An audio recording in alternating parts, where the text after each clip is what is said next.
esta mañana quiero hablarles, compartirles de la fidelidad de Dios en los procesos. Sabemos que cada proceso es diferente, que cada proceso deja una marca, una huella en nuestras vidas, pero vemos siempre la fidelidad de Dios en cada proceso. Amén. Y esta foto fue la primera foto que nosotros nos tomamos, me acuerdo yo, cuando llegamos acá a Turbaco. Esa era la casa de mi suegra. Nos mudamos con muchos proyectos, ideas, sueños, metas. Y yo me acuerdo que mi esposo dijo, vamos a tomarnos una foto en familia. Y fue la primera foto en familia que nos tomamos. Y la puse aquí porque fue el inicio de un proceso que creo que ninguno de nosotros tenía en sus planes. Y quiero empezar leyendo Salmo 138:8, nueva traducción viviente. Dice la palabra de Dios en el nombre del Padre, del Hijo y del Espíritu Santo. Amén. Si tienes Biblia, te animo a que la busques o en el celular. Salmo 138:8. El Señor llevará a cabo los planes que tiene para mi vida, pues tu fiel amor, oh Señor, permanece para siempre. No me abandones porque tú me creaste. Este fue un salmo que el Señor no me habló a mí, sino que utilizó una persona y más adelante se los voy a comentar. Y bueno, ha sido unos días de testimonio. El domingo pasado tuvimos a nuestra hermana Diana y fue un testimonio tremendo. Y esto realmente, este testimonio, a muchos se los he contado porque son muy cercanos, otros lo han vivido porque pues son personas que se me han acercado, me preguntaron en su momento. Y hoy quiero contarles. Todos tenemos una historia que contar, ¿verdad? Todos absolutamente tenemos algo guardado en nuestros corazones que tenemos que contar. Y yo en esta mañana les voy a abrir mi corazón y les voy a contar mi historia.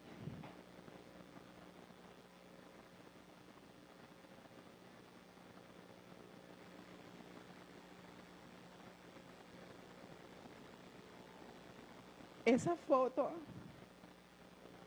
Lucas podría tener como 6 meses, 4 meses. Y fue la primera foto que le tomé.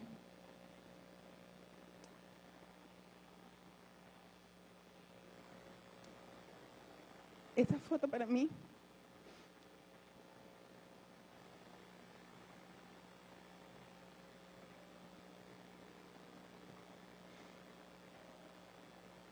es recordar una herida profunda que hay en mi corazón. Dije, no voy a llorar,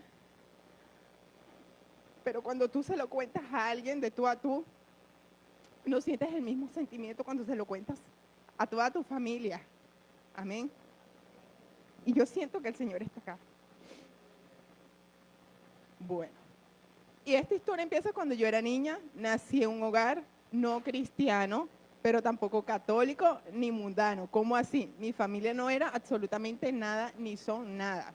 O sea, no van a ninguna iglesia, no practican nada. Y nací en una familia donde mis padres siempre se esforzaron por darme lo que necesitaba. Se esforzaron demasiado.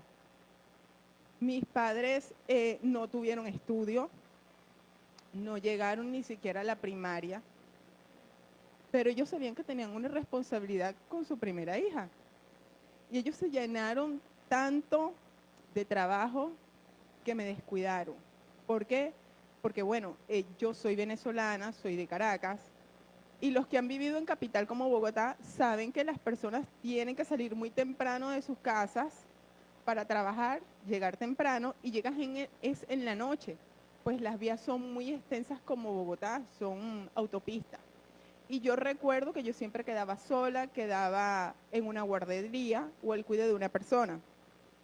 Y en ese largo recorrido de mi niñez, recuerdo como a los 6, 7 años, que todo empezó a complicarse porque realmente empezaron a llamar a mis padres del colegio. Puede ser transición, primer grado. Yo recuerdo que empezaron las llamadas, pero yo siempre veía a mi mamá en el colegio, pero yo no sabía nada, no entendía nada. Y llegó un día en que yo escuché cuando mi mamá le dice a mi papá, es que me están llamando del colegio otra vez y tengo que ir a ver qué es lo que pasa. Parece que Valesca no está rindiendo en el colegio. Y bueno, mi mamá fue, hablaron con ella y una docente se dio cuenta de que por mucho que me esforzara, yo no podía leer, yo no podía comprender ni siquiera lo que leía, ni siquiera no llegaba ni a escribir, porque para mí era, o sea, muy frustrante eh, poder ir al ritmo de los demás niños. Y yo me acuerdo que llamaron una psicopedagoga y me hizo una evaluación. Yo entré, hice mi examen y al rato entró mi mamá. Y bueno, todo apuntaba a que yo tenía una dificultad de aprendizaje, que es la dislexia. Y es una dificultad de aprendizaje en la lectoescritura. O sea, no sabes leer, te cuesta leer porque ves las letras al revés y la escritura mucho menos la puedes entender. Y yo me acuerdo que el colegio le ofreció a mis padres tareas dirigidas. Era como un paquete que el colegio tenía para ayudar. Ahora entiendo que era un colegio inclusivo, porque yo me recuerdo que había niños con síndrome de Down, niños con retrasos cognitivos, y era el primer colegio en Caracas que se atrevía a hacer eso. Y fue muy cuestionado, pero a la final todavía ese colegio existe. Y yo me acuerdo de mi niñez, de todo este proceso, pero antes que detectaran mi problema de dislexia, mis padres no sabían. Por ende, cuando me mandaban a hacer una tarea, cuando tenía que hacer un trabajo y no lo hacían, me pegaban, porque es que ellos pensaban que es que la niñita no le da la gana. Pero ellos no, en su cabeza, ellos no sabían que era una condición, por decirlo así, no, era un problema de aprendizaje.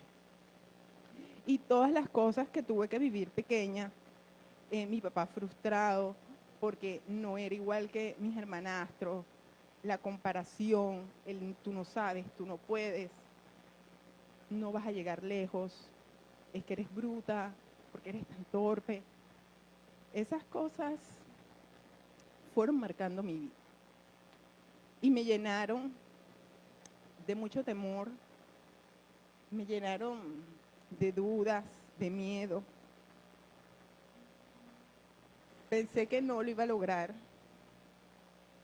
Yo hubo un momento que dije, no quiero ir más al colegio, porque para un niño con problemas de aprendizaje es difícil llevar el ritmo. Y cuando a ti te tocan docentes que no están especializados en el tema, a ti se te vuelve un desafío. A ti se te vuelve un desafío la lectura, la escritura, la suma, la resta, porque es que no lo entiendes de la manera que te lo están explicando.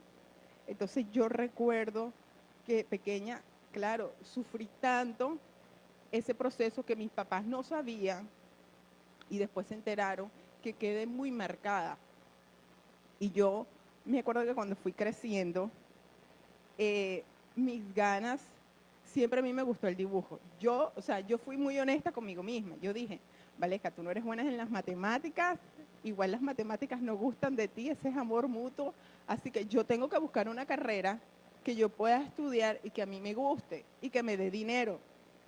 Y en el colegio, yo me acuerdo que en esa época, no sé aquí cómo es el sistema, llevaron a una persona que te decía el pénsul de las carreras y te hacían un test. De acuerdo a ese test, tú apuntabas si era ciencias o humanidades. Allá se maneja ciencias y humanidades. Si vas por el área de la salud, es ciencia. Si vas por el área de las artes, es humanidades. Y bueno, yo hice mi test y a mí me salió la parte artística, la parte de humanidades. Y yo empecé a ver el pénsul Y yo me acuerdo que vi diseño gráfico. Y yo dije, ¿qué es eso? Y la persona que lo dictaba era diseñador gráfico. Y él me explicó y yo le dije, me voy por esta, me voy por esta. Y bueno, fue un desafío que logré alcanzar. Realmente mi papá nunca se imaginó que me iba a poder graduar. O sea, yo repetí primer grado porque realmente era muy fuerte para mí el aprender, el estar al ritmo con esta dificultad de aprendizaje, pero lo logré. Y todas estas cosas que viví, que mis padres no sabían, me marcaron mucho. Entonces me hicieron una persona tímida, baja de autoestima, insegura, porque no hay algo más poderoso que lo que tú, como mamá, lo que tú declares sobre tus hijos. Entonces, mis padres dieron, más que todo mi papá dio de lo que él recibió pequeño. Él fue un niño muy maltratado, fue abandonado. Y esa era su manera de repente de decir, es que no entiendes, ¿por qué no entiendes? Él era, eres bruta, es que no puedes, eres incapaz. Y todas estas cosas fueron abriendo una herida. Una herida. Y yo dije, cuando yo me case,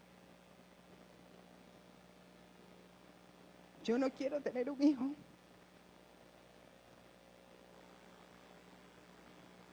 con problemas de aprendizaje.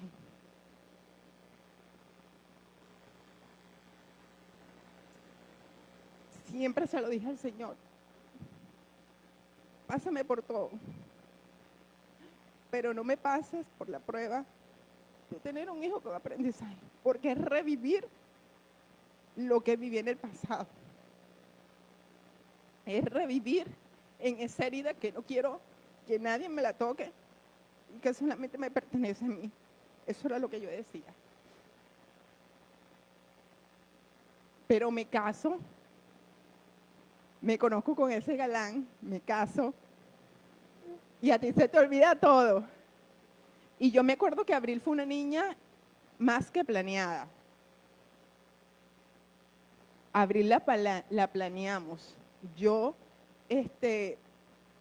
creo que uno sigue con eso de su cuerpo. Yo tengo problemas de ovulación. Entonces, Abril es un milagro de Dios. Y igual Lucas, yo no podía tener hijos. Entonces, ella fue muy planeada, muy deseada. Y después, como a los 3 años, fue que nació Abril, 2, 3 años. Pero Lucas fue un regalo de Dios. A Lucas realmente nosotros no lo planeamos. Yo sí deseaba, y mi esposo yo sé que también deseaba tener un varón, pero nunca lo planificamos. Simplemente me siento extraña, ¿qué tienes? Miércoles, ¿no será que estás embarazada? Voy a comprar una prueba. Mi madre, sí. Embarazada, Abril de 1 año, y yo, no, Abril tenía menos, y yo embarazada. Y bueno, llegó todo este proceso del embarazo, uno como madre se emociona, vas haciendo los preparativos de tu del nacimiento, de la bienvenida de ese bebé. Y bueno, Lucas llegó de sorpresa, lo tuve en un taxi, salió de sorpresa, lo tuve en un taxi, no me dio tiempo. Y bueno, esta foto me ministró mucho al principio porque fue la primera foto, tendría como 4 o 5 meses. Y en esa foto yo le tomé la foto y si se dan cuenta, él no está mirando a la cámara. Ahí yo vivía con mi suegra. Y uno como madre sabe cómo es tu hijo. Aunque no tengas la experiencia, yo no le di a Abril, la le dio mi mamá por ser primera dieta. Como yo nunca pude hacer que me bajara pues leche materna, mi mamá me dijo, acuéstate en el cuarto de tu hermana y yo me ocupo de ella. Y yo feliz durmiendo. Yo no sé lo que es trasnocharse por un bebé. Entonces, mi mamá siempre cogió a Abril. Yo la peinaba, la bañaba, le hacía cosas, pero primera nieta, mi mamá se encargó de acomodarle y hacerle todo. Pero cuando nace Lucas, yo no sabía. Aunque vivía con mi suegra también, ella me dijo, no, tranquila, ponte a hacer algo, ayúdame aquí en la casa y yo me encargo de Lucas. Y ok, y de vez en cuando yo, pues, le daba el teterito, le daba una cosa, le daba otra, pero el tema es de lidiar, como dicen aquí en la costa, o sea, esas mujeres de pueblo que cuando nace el bebé y se lo cargan y dice, está aguado, yo no tenía esa experiencia. Y yo me acuerdo que todo inició en esa foto, yo le tomé esa foto a Lucas y yo veía cientos comportamientos en Lucas, pero yo decía, pero ¿por qué yo lo llamo y él no voltea? Y mi suegra me empezó a decir, Valesca, ¿tú no notas que el niño no mira la cara? Y yo le decía, no, sí mira, él me mira. Él sí mira, señora Mayo, no Valesca. Y ella siempre estaba como que, esto no es normal, algo pasa. Pero tú ves a tu hijo y tú sabes que tiene comportamientos que no tienen otros niños, pero en el fondo de ti, en el fondo tuyo tú dices, no tiene nada, no tiene nada. Yo me negué muchas veces a sincerarme conmigo misma, porque yo le decía, Lucas, Lucas, y él no volteaba. Pero si escuchaba la televisión, él volteaba. Entonces yo decía, él sí escucha, sino que no me presta atención, no le da la gana. Y así, al pasar de los meses, él empezó a mostrar síntomas, pero yo me negué muchas veces a creer que algo pasaba. Y me acuerdo que a los 4 años decidimos mandarlo al colegio porque Lucas no hablaba. Y mi esposo me dijo, bueno, vamos a mandarlo al colegio. Ya está más grandecito, vamos a mandarlo al colegio porque ya es tiempo de que él pueda socializar y tú también tengas tiempo de hacer tus cosas. Y yo lo mando al colegio y se lo agradezco a una profesora, ella se llama Isaura. Ella un día me mandó a llamar y me dijo, mamita, esa mujer no sabía cómo decirme, llévalo al neuropediatra. Y me dice, mamita, mira, es que estamos viendo que el niño, yo le digo, Lucas, ¿cuáles son las vocales? Y el niño, en vez de responderme, me dice, Lucas, ¿cuáles son las vocales? Lucas, ¿cuáles son las vocales? Lucas, ¿cuáles son las vocales? Eso se llama ecolalia. Repite, o sea, tú le haces una pregunta y el niño no te respondía. Él se quedaba pegado, pegado, y empieza esta travesía de apartar una cita, de llevarlo al pediatra. No fue tan fácil como pensé, porque cuando tú llevas a un niño con autismo, como no se nota, entre comillas, porque el autismo es dinámico, los pediatras me decían, eso es normal que no hable, no pasa nada, mamita, cálmese. Y así pasó mucho tiempo, hasta que un día el colegio me hizo una carta pidiendo una valoración por neuropediatría, porque el niño no respondía a las órdenes que se le estaba dando en el colegio. Y yo me acuerdo que ese día, bueno, mi suegra, buenísima para apartar citas, como la suegra de Diana, me apartó la cita en la casa del niño, se fue a las 5 de la mañana, eso estaba full, y sabes como esa sensación de caminar entre nubes, caminar así como que el piso se te mueve y será que tiene, será que sí, será que no. Y yo me acuerdo que me tocó el número 10, entré al consultorio con una neuropediatra muy famosa de acá, pero sin tacto. Y ella me dijo, ponte el niño en las piernas y habla con el niño. Lucas no hablaba. Lucas tenía 4 años y no hablaba. Y yo le decía, ¿qué te gusta comer? Y de la boca de Lucas lo que saliera, eso. Ella lo miró, escribió y me dijo, bueno, mamita, no hay nada que hacer, estaba predestinado, el niño es autista. Nos vemos en 3 meses.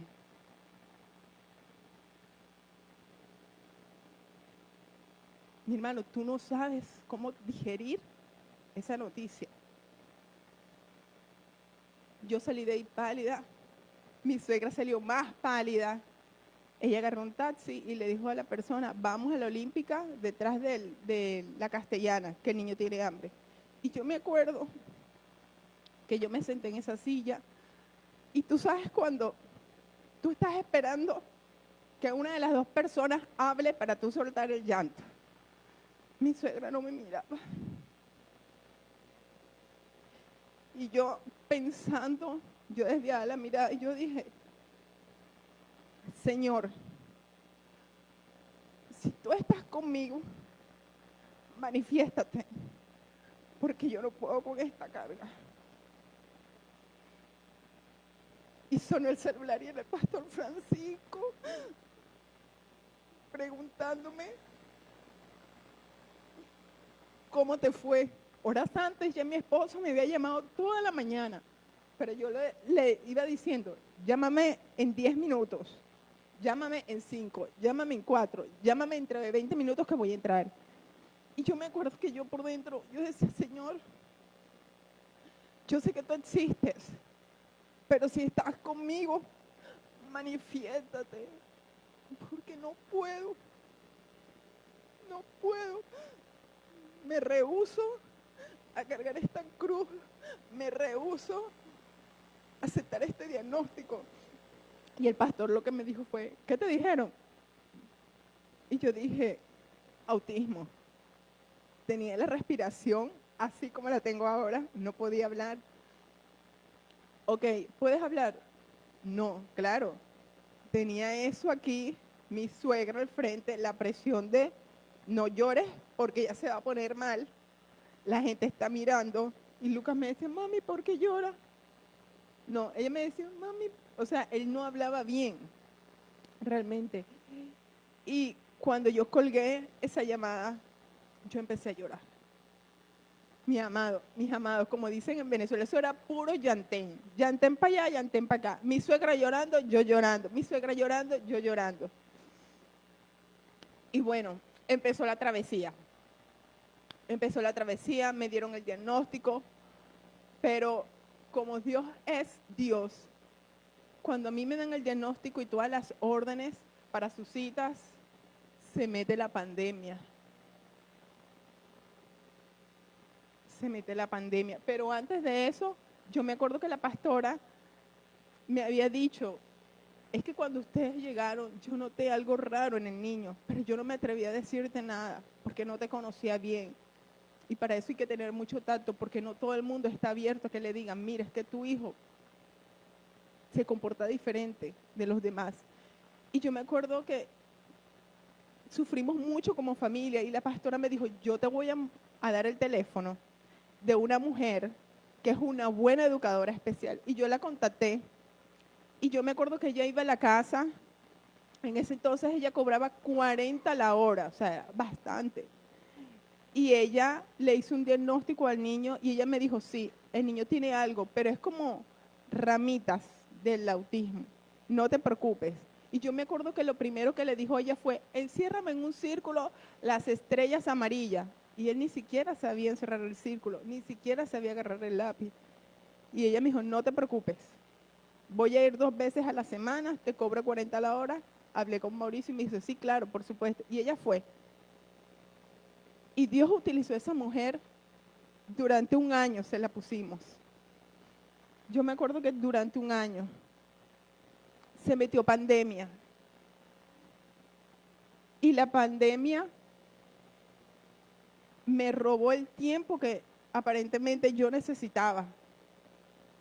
Porque esto es algo, cuando tú te niegas a aceptar la condición de tu hijo, la negación es el enemigo más grande que podemos tener en cualquier proceso, ya sea de este proceso de un diagnóstico o de una enfermedad, porque es tiempo de ganancia que le estás quitando a esa persona.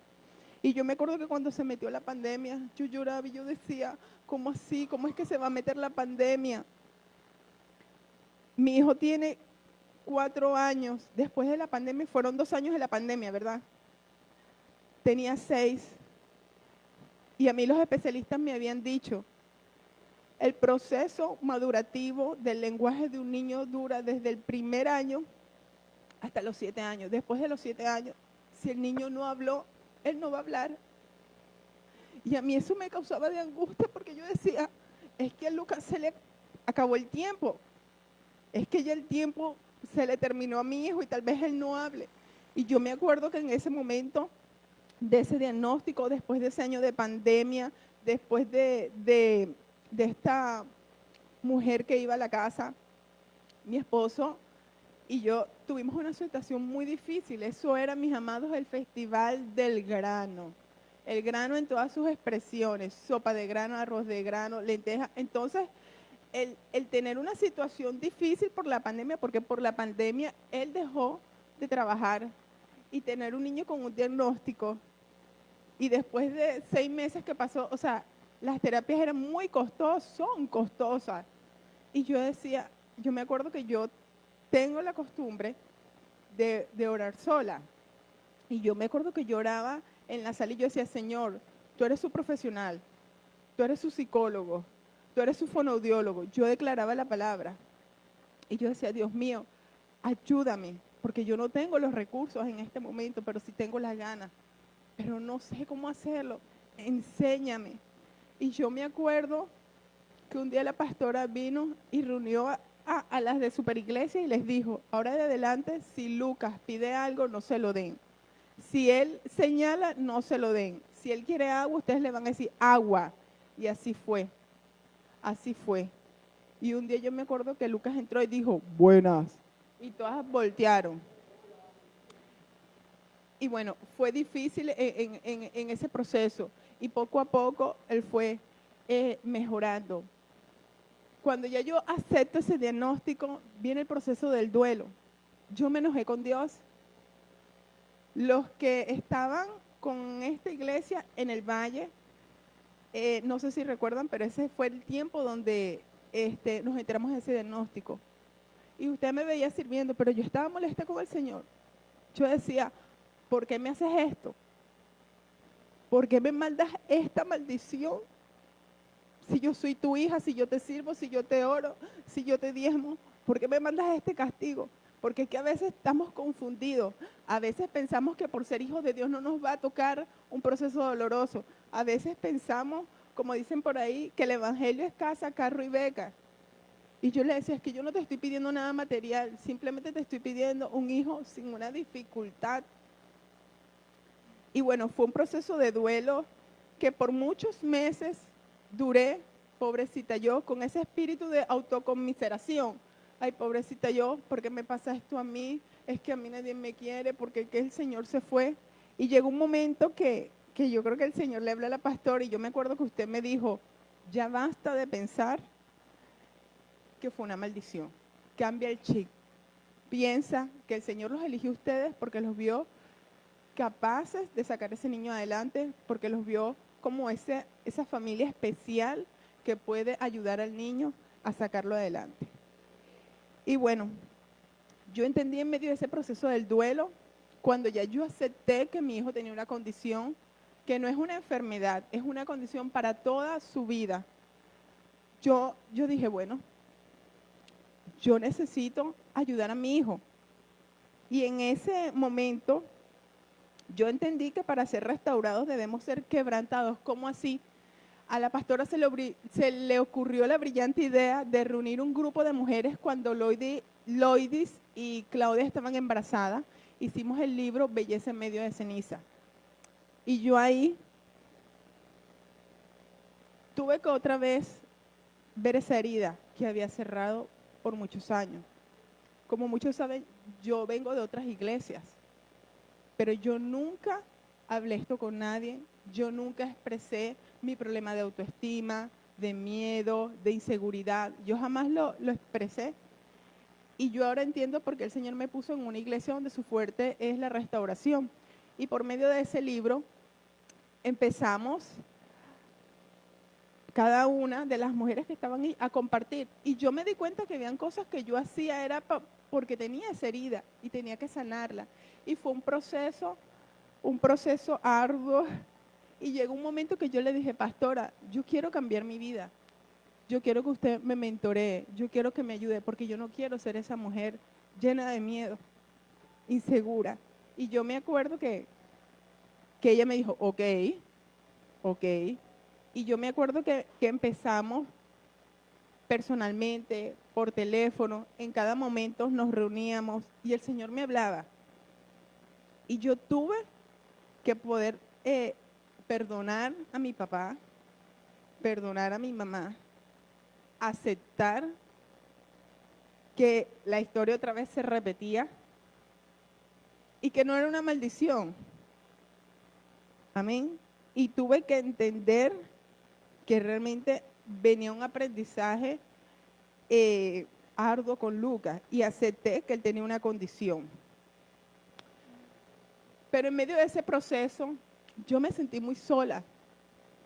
Yo sentía que el Señor me había abandonado. Yo sentía que el Señor no había tenido misericordia de mí y estaba molesta. Me sentí acompañada de mis pastores principalmente, me sentí acompañada de mi esposo que lo vivió, y en los hombres es difícil.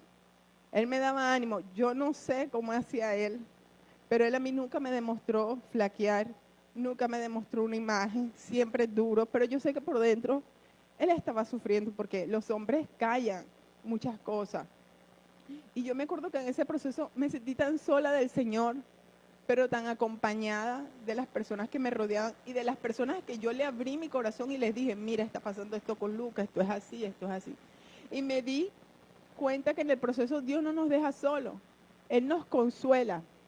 Y en 2 Corintios 1, del 3 al 4 dice, toda alabanza sea para Dios el Padre de nuestro Señor Jesucristo, Dios nuestro Padre misericordioso y la fuente de todo consuelo. Él nos consuela en todas nuestras dificultades para que nosotros podamos consolar a otros. Cuando otros pasen por dificultades, podemos ofrecerle el mismo consuelo que Dios nos ha dado a nosotros. Él te acompaña. Isaías 41:10, no tengas miedo, porque yo estoy contigo. No te desalientes, porque yo soy tu Dios. Te daré fuerza y te ayudaré. Te sostendré con mi mano derecha victoriosa.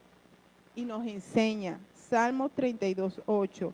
El Señor dice, te guiaré por el mejor sendero para que tu vida, te guiaré por el mejor sendero para tu vida. Te aconsejaré y velaré por ti. Amén. Y en cada proceso no estamos solos. Me di cuenta que el Señor me consolaba, nos acompañaba y nos enseñaba. Y en medio de que el Espíritu Santo te consuela, a veces te permite pasar por ciertos procesos dolorosos para que tú tengas empatía por los demás. Miren, yo no sé en qué consiste, pero cuando tú tienes una condición, una enfermedad, un problema, a todo el mundo que tú te encuentras tiene lo mismo que tú. Por donde yo voy veo niños con autismo. Yo antes no los veía, pero donde Dios me pone, veo niños con autismo. Y cada historia es tremenda y tú sientes que la tuya es la peor. Pero a mí me tocó la mejor parte. Y he visto el cuidado del Señor en todo este proceso. Él es fiel. Amén. Y yo les voy a explicar un poquito de qué es el trastorno del espectro autista.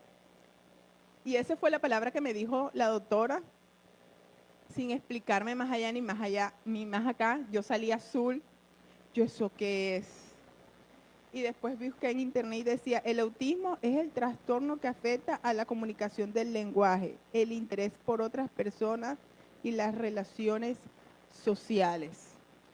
Y yo me acuerdo que en todo este proceso de buscar ayuda para Lucas, yo fui a una fundación que está aquí, no voy a decir el nombre, y yo me acuerdo que la persona que me atendió es cristiano. Y yo cuando entré con Mauricio al consultorio del doctor, él me vio y me dijo, mamita, ¿cómo se llama usted? Valesca. ¿Y el niño cuántos años tienes y cómo se llama? Lucas Rivera. Rivera. En ese entonces creo que tenía como 6 años, no recuerdo. Y yo me senté y él empezó a observarlo y Lucas empezó a aletear. Y yo empecé a llorar, a llorar, a llorar. Y él me dijo, hay promesa. Él empezó a recitar este versículo en la vida de Lucas. No te preocupes, hay promesa, el amor del Señor es fiel, Él permanece para siempre, Él lo creó. Y ese hombre empezó, y entre más él recitaba ese versículo, yo lloraba, y lloraba, y lloraba, y lloraba. Y al final me dijo, yo la voy a ayudar, pero tiene que pasarse de una EPS a otra EPS. En ese proceso nos demoramos 2 años. 2 años. Y yo me acuerdo que yo lloraba en la mesa y yo decía, es que la terapia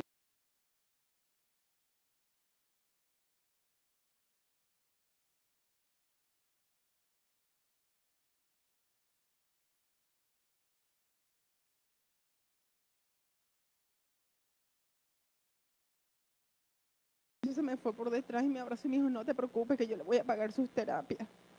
Y yo sabía que él se esforzaba porque en ese entonces quincenal eran 370 solamente en terapia. De un poco de profesionales solamente eran 3 que se les podía pagar en ese momento. Pero se logró y ayudó.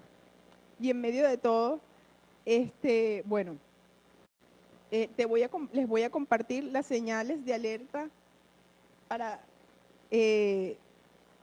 su detección.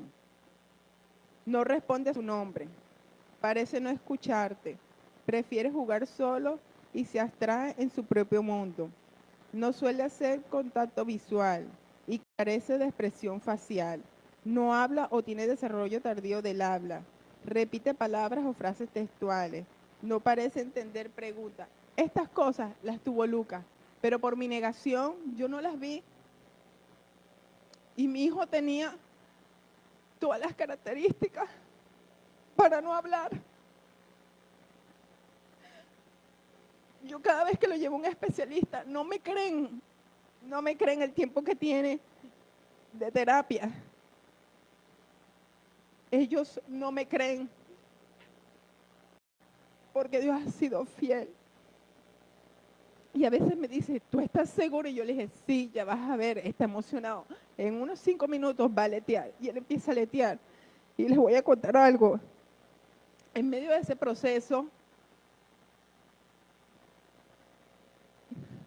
a mí me daba pena sacar a Lucas. Porque hacía pataletas, porque se me quitaba la ropa, porque se tiraba a home center a llorar sin ninguna explicación, porque se quitaba medias, zapatos, porque aleteaba. Y yo decía, la gente me va a mirar. Porque cuando tú no estás acostumbrado, tal vez a convivir cercanamente con un niño con autismo, con una dificultad de aprendizaje, o aún con un niño down, tú no le entiendes. Pero cuando tú vives eso, tú empiezas a entender. Claro, yo no sabía lidiar a Lucas. No, él me descontrolaba porque no sabía. Y yo a medida, en este proceso para ser restaurado debemos ser quebrantados. Cuando el Señor sana esas heridas que estaban ahí muy profundas, yo tuve solamente 2 opciones. O seguir lamentándome, llenándome de inseguridad, de temor, o decir, me voy a levantar para ayudar a Lucas. Sabes, muchos especialistas dicen que ellos no logran una carrera, pero yo sé que mi hijo sí. Porque hay muchas personas que tienen el autismo y son lejos, y van lejos, llegan lejos, y he entendido que para Dios no hay nada imposible. Sí, fue un proceso duro, lo es. Pero sé que todo proceso de Dios te lleva a un propósito. Y uno de mis sueños es ver una fundación en esta iglesia materializada. No sé cuántos saben, pero aquí hay una fundación. O sea, legalmente la fundación existe. Pero mi sueño es, yo una vez se lo compartí a la pastora, es una fundación. Ustedes no saben la agonía de muchas mamás querer darle una terapia a su hijo, pero la hora te vale 70, 80 y no tienen. La agonía de tú buscar un lugar donde le enseñen y no te lo aparten, de donde te lo incluyan y no te lo traten como un niño especial, sino como un niño normal, pero que tiene una capacidad de entender las cosas diferentes. Este colegio, Queridma, no sé cuántos se acuerdan que hace un año vino una señora aquí y estaba hablando. Y yo fui a ver el colegio. Mis amados, les estoy abriendo mi corazón. El colegio, la parte de infraestructura no es bonito, no hay aire, le falta mucho por hacer, ellas lo están haciendo. Y yo me acuerdo que el pastor me dijo, no te enfoques en la infraestructura, enfócate cómo enseñan que son mujeres de Dios y que tu hijo lo necesita. Y en ese dilema lo pongo, no lo pongo, porque yo estaba cansada de probar colegio. Este era el tercer colegio donde yo lo colocaba. Y todos los colegios me lo trataban mal, me lo aislaban. Como no entendía, ni sabían que era el autismo, pensaban que era que se portaba mal porque le daba la gana. Me lo ponían en un rincón, no le daban la merienda ni lo dejaban ir al descanso. Y yo me acuerdo que dije, bueno, voy a probar y lo metí ahí. Y bueno, para la gloria de Dios, es un lugar donde él se siente amado, se siente apoyado. No solamente está Lucas, están muchos niños con autismo, uno por cada salón porque no se permite más, pero es el lugar que yo encontré y que yo he visto la mano del Señor. Y como les venía diciendo, todo proceso de Dios te lleva un propósito. Y uno de mis sueños es ver la fundación materializada. Yo no sé a quién Dios va a usar, yo no sé de dónde van a salir los especialistas. Nati, gradúate de pronto. Pero Turbaco tiene un alto índice de niños con autismo. A mí la ruta me va a recoger a las 7 de la mañana. Y es impresionante la cantidad de niños solamente por el sector de Plan Parejo que se montan.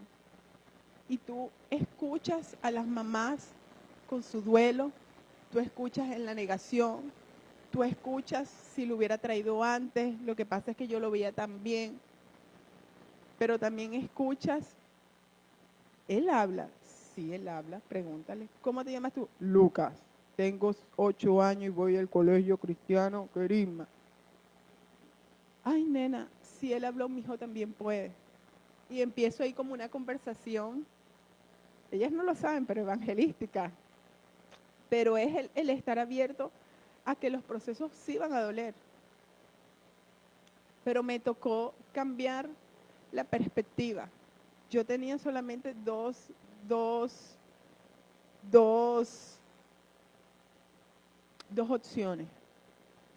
Quedarme ahí y que mi hijo no pudiera hablar, verlo frustrándose o sacarlo adelante. Y en cada proceso, he aprendido que en cada proceso que tenemos con el Señor, no es para mal. En cada proceso que tenemos con el Señor, Él nos quiere enseñar qué necesitamos. En este caso, aprendí que en la diversidad está el amor de Dios, porque a veces pensamos que como no es, como me han dicho, es normal. Claro que es normal, tiene un cerebro como tú y como yo, como me dijo un especialista. Yo te voy a explicar. Nuestro cerebro está armado con un manual. Tienes el manual y armaron el cerebro. El de ellos sin manual. Por eso ustedes lo ven que sin filtro, lo que dice lo piensa, con lo que sale. A veces le tengo que decir, cállese. Mi mamá dijo que cállese, no diga nada. Porque él no sabe. Y me ha enseñado este proceso a amarlo cada día. Miren, los que me conocen saben que yo me estreso rápido. Y muchas veces en esas estresadas, él me dice algo y le respondo, ay, Lucas, espérate. Mami, ¿por qué me hablas así si yo te amo? Háblame bien. Y yo dije, mi amor, sí, claro que sí. Y es esa capacidad de, aunque tú le hables de un tono que él no se lo espera, él te perdona, esa capacidad de amar, esa capacidad de ser empático. Yo al principio cuando fue a esa fundación, yo le decía a Claudia, yo nunca había visto estos casos. Yo nunca había visto estos casos y yo te digo, es un reto. Y yo voy a decir algo con todo el respeto que ustedes se merecen. Solamente las mamás de niños con un problema de aprendizaje saben lo difícil, lo retador que es sacarlo adelante. La angustia que te genera un examen de matemáticas y decir, ¿será que lo logrará, Señor? ¿Será que logrará la suma de 3 cifras? ¿Será que no se le va a olvidar poner el número que lleva, Señor? Yo hubo un momento que opté por no mandarlo al colegio y que los exámenes lo hiciera en la casa y yo lo ayudaba, porque yo no lo veía capaz de hacerlo. Y un día el Señor me dijo, déjamelo, porque a veces queremos tomar las riendas y el control de lo que a Dios le pertenece, y no es a mi manera, es a la manera del Señor. Y oh sorpresa, saca 8.5 en un examen de matemáticas a su ritmo, pero lo hace sin ayuda. Claro que hay una parte fundamental y es ese acompañamiento como familia, ese acompañamiento de educadora especial, porque son niños que no puedes dejar que hagan lo que les dé la gana. Siempre tienen que llevar un direccionamiento en clases de piano, educadora especial, porque es que son muy inteligentes. Y en medio de este proceso, yo me cambié el chip de mi mente y me di cuenta que no es malo cuando te toca un niño con una dificultad, con una discapacidad. Porque a veces lo queremos perfecto, a veces lo queremos sin problema, pero a veces no es como el Señor, no es como nosotros querramos, sino como el Señor quiere. Y yo me acuerdo que a mí no me gustaba que la gente se diera cuenta de la condición de Lucas, mis amados. Él a veces no aletea, pero las personas se dan cuenta.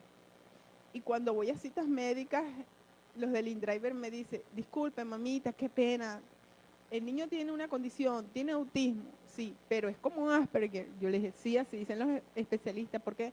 Ah, no, porque mi hijo es así, no, porque mi primo es así. Esto cada día es más común. Y yo me acuerdo que un día la pastora me decía que en Estados Unidos alardean de esos niños. No los tienen escondidos, los sacan, los publican. Es un honor, una honra tú tener un niño Down parte de tu familia. Y yo empecé a cambiar ese chip. No es una maldición, es una bendición. Y yo voy con mi hijo para todas partes. A veces sí le tengo que decir, hermano, te quedas quieto y no digas nada. Porque es sin filtro y a veces hace pasar pena. Pero es parte de todo ese paquete que el Señor nos regaló. Él es Él. Y yo les digo algo, si pudiera tener la capacidad de elegir 1000 veces, elegiría a Lucas, con su diagnóstico, porque nos sorprende, ven la vida con otro matiz y hasta me hace reír. Yo me acuerdo que en tantas citas con los psiquiatras, iban a ver a Lucas y terminaba yo en citas de psiquiatría.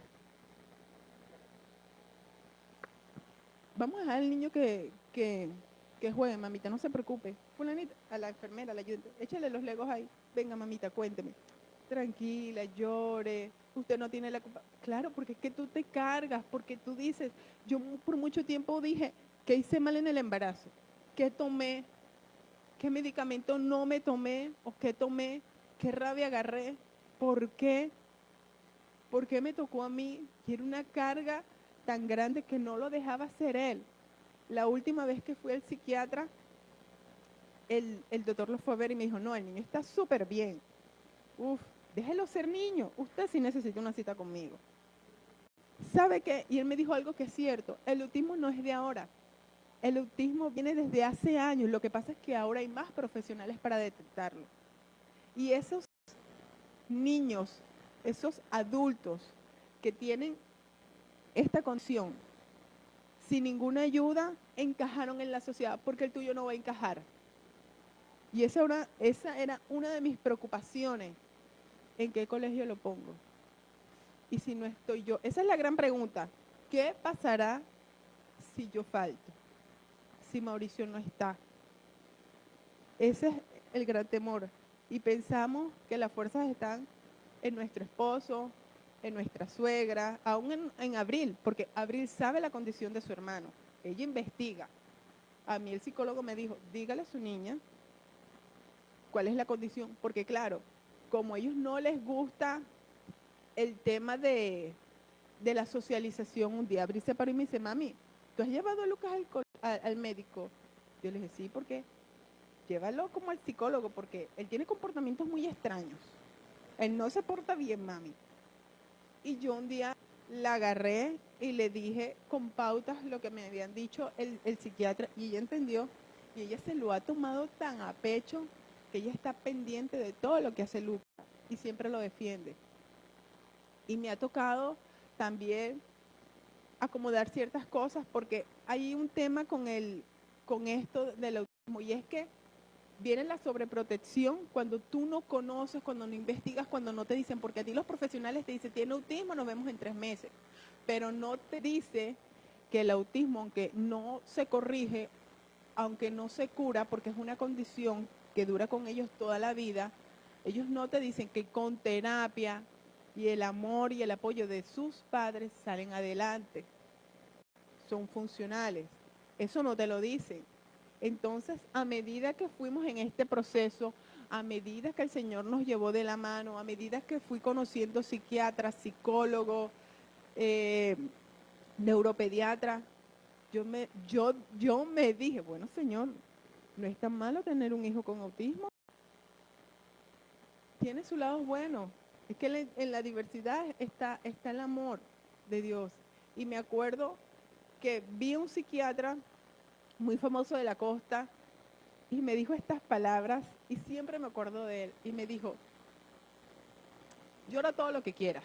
Yo me demoro con los pacientes hasta 2 horas, llora todo lo que quieras. Y él observaba a Lucas, tenía cara de loca el psiquiatra, y él observaba a Lucas, que yo me acuerdo que Lucas sí que estaba más pequeño, decía los cohetes así, y me dijo después que lloré, me dijo, mujer, tú no sabes el regalo que te ha dado Dios. Y yo le dije, yo puse una cara, yo soy muy expresiva, y él me dijo, sí, porque tienes un diamante en bruto, solamente le falta pulirlo. Y yo en cada momento me acuerdo de él. Estos días Lucas me dijo, ¿sabes lo que le pasa a la Tierra si es absorbida por un agujero negro? ¿Sabes, mami? Yo le dije, no, explícame. Antes que nos absorban, nos convertimos en espagueti, o sea, espagueti, y estamos muertos. Y es tremendo porque aún Dios en ellos pone algo especial, ellos ven algo que no todo el mundo ve y he aprendido a gozarme el proceso.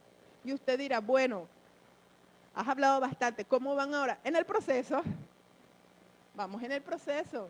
De piano pasó a violín, le sale como unas cosas. Mire, cuando yo no sé qué responderle, vaya que su papá sabe. Yo le dejo el camarón a Mauricio, porque es un niño que como tú no le respondas bien, esto se le queda grabado y para borrarlo es difícil. Pero aprendí a ver cada circunstancia con la perspectiva y el amor del Señor. En cada proceso que estemos pasando, sea de enfermedad, sea económico, sea sentimental, siempre vamos a ver la fidelidad de Dios. Aprendí que en medio del proceso, ¿qué te quiere enseñar Dios?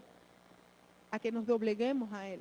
Yo quería tener el control de mis hijos, de mi familia, la familia perfecta, sin ningún problema de aprendizaje, pero el Señor dijo, no, ¿quién más que tú que tuviste un problema de dislexia y que puedes ayudarlo? Mi proceso fue diferente porque fue sin el Señor. Mis padres no conocían de Dios, pero el proceso de Lucas es totalmente lleno de la gracia de Dios porque Mauricio y yo conocemos de la palabra de Dios. Mis hijos nacieron en el Evangelio. Entonces hay una gran diferencia porque cada mañana vemos la misericordia de Dios. Y, y al final de todos los procesos vemos la fidelidad de Dios. Simplemente tenemos que estar, Señor, en mí aquí, aunque esa palabra es difícil, haz de mí lo que tú quieras. Y este era mi mensaje. Yo dije, bueno, Señor, pon en mi boca lo que yo tenga que decir. Tal vez hay cosas que no dije, que se me olvidaron, pero quisiera que si alguna vez llegas a conseguirte con una persona que tal vez tú conoces y que tienes un niño pequeño y tú ves esos signos, dile con mucho amor y con mucho tacto, porque el tiempo es nuestro peor enemigo. Amén.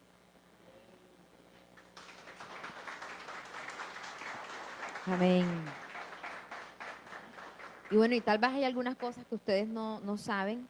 Y igual es que decía algo, y es que ya tú como iglesia o como incluso como pastor, así como la familia, Dios trae a tu responsabilidad lo que Dios sabe que tú puedes ayudar. Dios no te va a dar desafíos con los que tú no vas a poder. Y cuando ellos llegaron, yo creo que en la primera o segunda visita empezamos a darnos cuenta de muchas cosas, incluidas Abril. que nos dimos cuenta, yo pensé que Abril también tenía algún tipo de situación, pero como a las 3 o 4 visitas de ellos me di cuenta que no, porque la vi corriendo y gritando y llamando, y yo dije, ah, no, ella tiene un problema de conducta aprendida. Y me di cuenta que habían cosas que se aprenden en casa, que ellos terminan copiando porque los niños son unos tremendos, y en estos días escuchaba que siempre hemos oído que los niños son unas esponjas para aprender, ¿verdad? El problema es que ellos son malos replicadores de la información. Si lo que reciben no lo reciben de la forma correcta, cuando lo reproducen, no lo reproducen bien. Y Dios nos permitió vivir la experiencia de sensibilizarnos con estas problemáticas con nuestro hijo Juan David.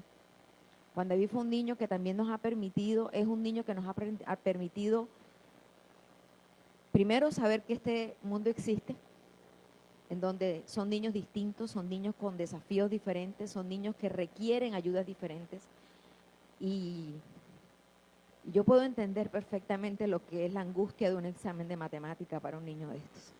Dios mío, no va a saber, se le va a olvidar. O peor aún, cuando tú has pasado toda una tarde estudiando con el niño y te dicen que perdió el examen y tú sabes que él sabe.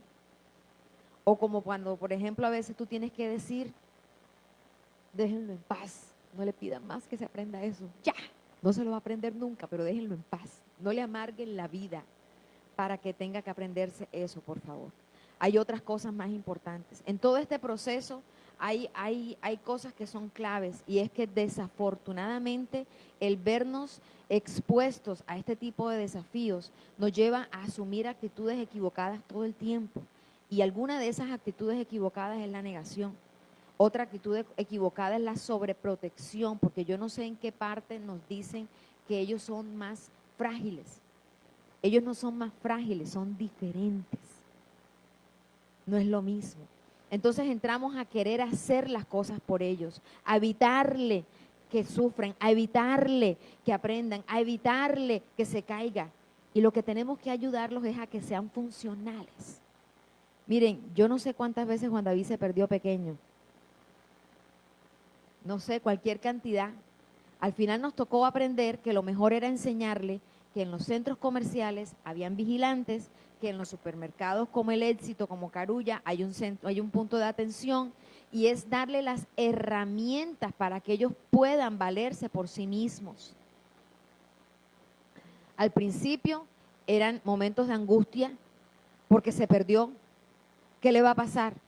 Luego era estar tranquilos en saber que las herramientas que les diste, ellos van a saber usarlas en el momento apropiado. Ahora, cuando llegó Lucas aquí a la iglesia, y se los tengo que decir, las maestras de superiglesia, cuando Lucas venía, eso era el dolor de cabeza. Pastora, venga a cogerlo usted. Si él tiene que estar en la clase, yo no trabajo. Y un día la senté y yo les dije, ah, sí, muy bien, a eso nos llama el Señor. A que cuando vengan personas con dificultades las rechazamos. A que cuando vengan personas con desafíos les decimos, qué pena, pero usted no puede. Si no los ayudamos nosotros, entonces ¿quién? Si no nos capacitamos nosotros, entonces ¿quién? ¿Cómo vamos a ayudar a esta familia que no sabe cómo ayudarlo? Waleska dice, nos dimos cuenta o supimos de esto cuando él tenía 4 años. Nosotros nos dimos cuenta desde que ellos llegaron. Pero ellos no pudieron, no lograron procesar esto sino hasta los 4 años de Lucas. Pero para nosotros era claro los problemas de Lucas. En la clase de superiglesia tal vez ellos no sabían, pero Lucas nos volteaba y nos ponía la clase patas arriba. Los demás niños lo rechazaban.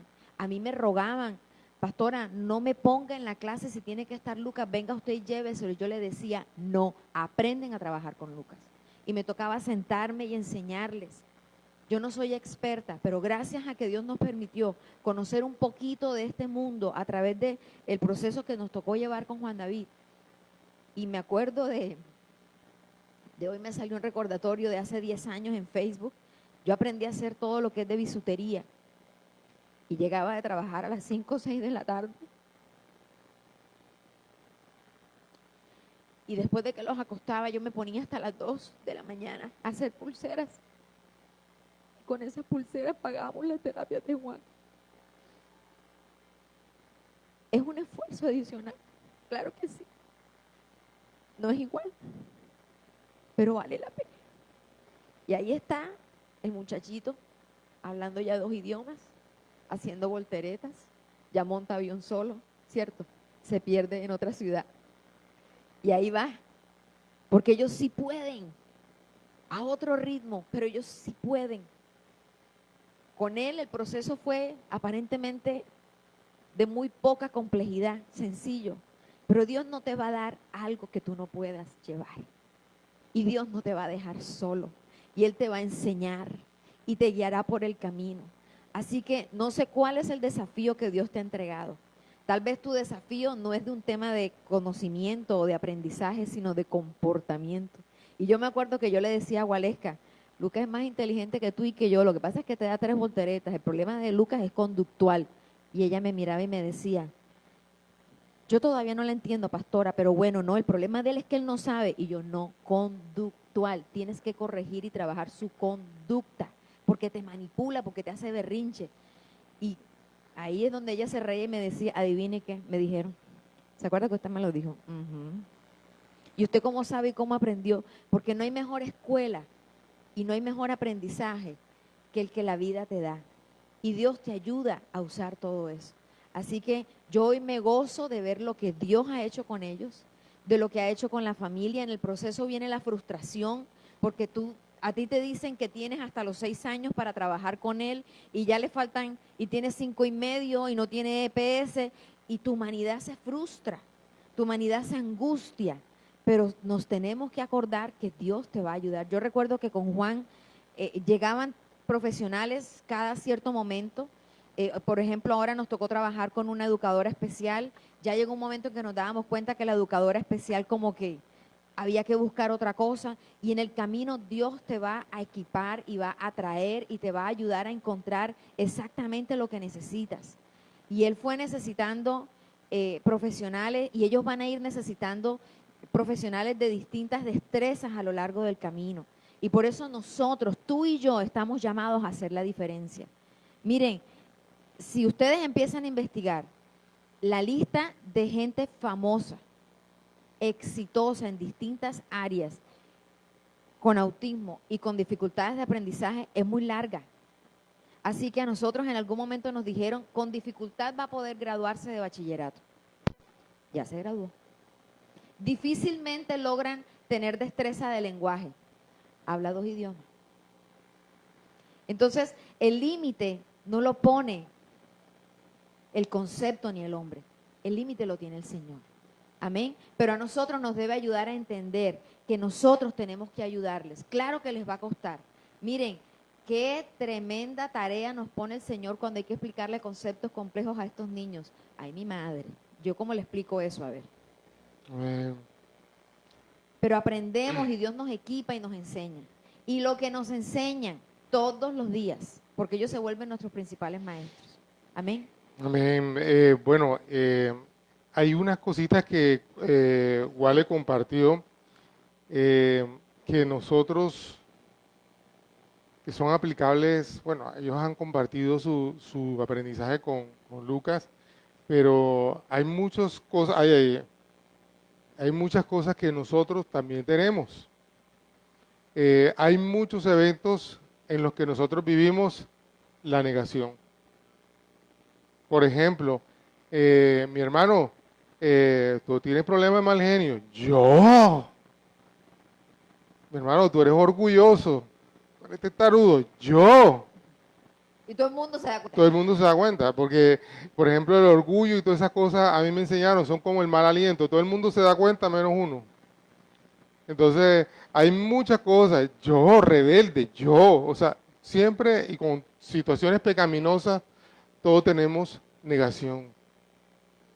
Hasta que llega un momento en que aceptamos. Y lo mismo que decía Wale, esa demora en aceptar algo es perdemos tiempo en el Señor.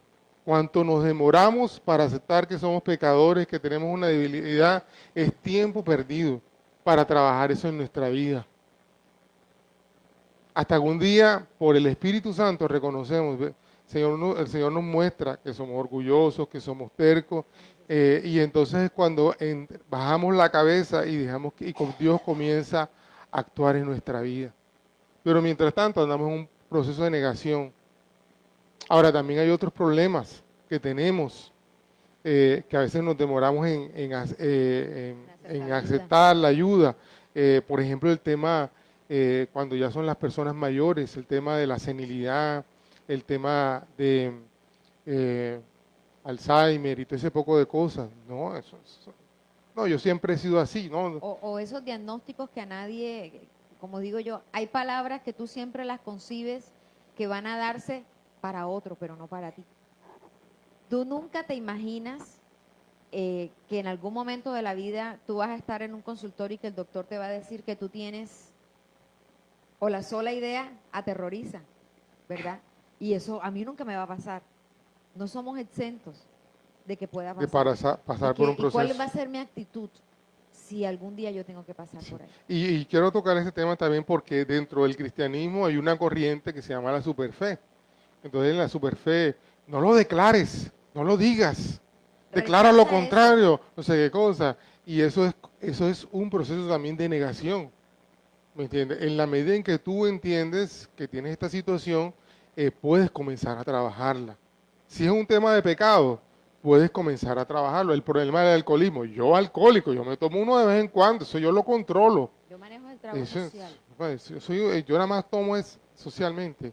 O la adicción, todo ese poco de cosas, ¿no? Yo drogadicto, de vez en cuando uno, todo eso es socialmente aceptado y eso es chévere, eso quita la no sé qué, eso quita la pecueca y todo eso. Entonces, y mientras sigues pensando así, estás en un proceso de negación. Y entonces la droga, el alcohol y todo lo demás comienza a controlar tu vida. Problemas en tu matrimonio. Sí, No, nosotros no tenemos problemas. Discutimos como todas las parejas. Ya necesitan ayuda. mi necesitan amor. ayuda. Entonces, hasta que llega un momento en que tú aceptas y pues entonces cuando comienzas a trabajarlo, a trabajar el tema y comienza la evolución. Ahora, es importante, amados, hay problemas que nosotros solos no podemos. Hay gente obstinada en que ellos pueden solos. No podemos. Por eso existe la iglesia, para ayudarnos unos a otros. Entonces, no, se van a enterar en la iglesia que yo, ¿cómo voy a, aún ese orgullo lo hay entre los pastores? Imagínate un pastor confesarle al otro, yo tengo tal problema. No, nosotros, no yo. Eso, y mi hermano, en la medida en que podemos abrir nuestro corazón, podemos ser ayudados.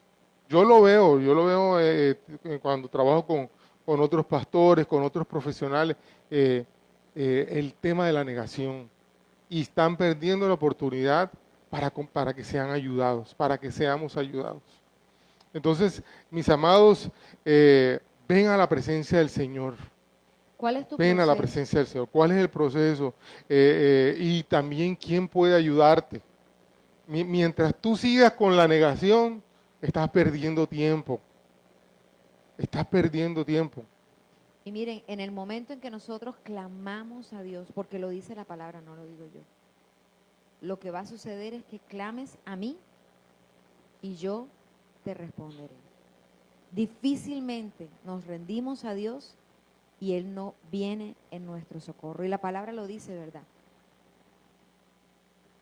Miré a los montes, ¿de dónde vendrá mi socorro? Mi socorro viene de Jehová, el creador de los cielos y la tierra. Y yo me acuerdo con Juan, cuando llegó un momento de esas benditas matemáticas, me acuerdo que tenía como 8 años y un día me dijo, mami, ¿hasta qué año tengo que dar matemática? Ay, mi amor, falta mucho. Y esa angustia y ese tormento para ese niñito hacer divisiones y hacer multiplicaciones. Y yo decía, Señor, ¿será que no hay manera de que él no tenga que ver matemática? Pero el Señor responde a nuestro clamor y apareció un profesor. Miren, nosotros nos echábamos una tarde para que él hiciera una división, una multiplicación. Y ese profesor en una tarde hacía 40 multiplicaciones con Juan. Mire, esto fue lo que trabajamos hoy. Y yo quedaba como, porque necesitamos del profesional. Y la palabra Dios te nos la ayuda. enseña, hay géneros que solo salen con ayuno y oración. Hay cosas que requieren de un mayor nivel de especialidad, de destreza. Entonces, no nos quedemos atascados queriendo resolver las cosas por nuestras fuerzas. Que no nos dé temor pedir ayuda. que no nos dé temor levantar la mano. Ahora, a veces lo frustrante es que el problema no lo tengo yo, pastora, es que es mi hermano, o es mi mamá, o es mi padrino, o es mi marido. Entonces, mi hermana, la fórmula es la misma. Ese género sale con, Hay oración y ayuda. Y cuando yo ayuda. no puedo, me toca rendirme al Señor para que venga Él en mi ayuda, en esa respuesta, ese socorro. Amén. Y Él va a responder. Y en el proceso Dios te va a consolar, Dios te va a acompañar y te va a enseñar. Porque a veces Amén. queremos que Dios quite la situación y a veces Dios no la va a quitar. Dios te va a consolar, Dios te va a acompañar y Dios te va a guiar. Amén. Entonces, y en eso está Dios presente. No quisiéramos, Señor, quita esto, quita al marido, ¿Hasta Señor, cuándo? que le caiga un rayo, ahora que está lloviendo, que le caiga un rayo, Señor, y me quite ese problema. Dios no lo va a quitar. ¿Me entiendes? Dios te va a consolar, Dios te va a acompañar y Dios te va a enseñar. Que no pase Amén. como alguien que yo conocí que ya me decía, pastora, como yo no lo podía matar. Y yo lo que quería ganas de matar a mí, y no estoy bromeando, pastora, de verdad que yo quería matarlo. Entonces empecé a orar para que se muriera. Oh my God. Esos casos se ven. Se ve en TNT, se ve también en la iglesia. Ok. Bueno, ya vamos a ponernos un momentico en pie y vamos a terminar. Como siempre decimos, la idea no es que te vayas de la iglesia pensando, ay, igual, ay, Mauro, no. Quiero que te vayas de la iglesia hoy pensando, Dios es bueno, Amén. Dios es bueno. ¿Y ¿eh? qué me has hablado hoy a mí, Sí. Señor? Bueno, Padre, gracias por los que estamos acá, por los que están conectados en la transmisión, gracias por aquellos que tú estás renovando sus fuerzas. Yo estoy creyendo que tú estás entendiendo que tienes un desafío y ese desafío, tú eres el guerrero, el líder que puede sacar adelante tu familia, tu vida, tu ministerio. Y más importante, recuerda, siempre Dios va a estar contigo en todo este proceso. Y bueno, como siempre decimos acá en Turbaco, que recuerda que Jesús te ama y nosotros en Turbaco también.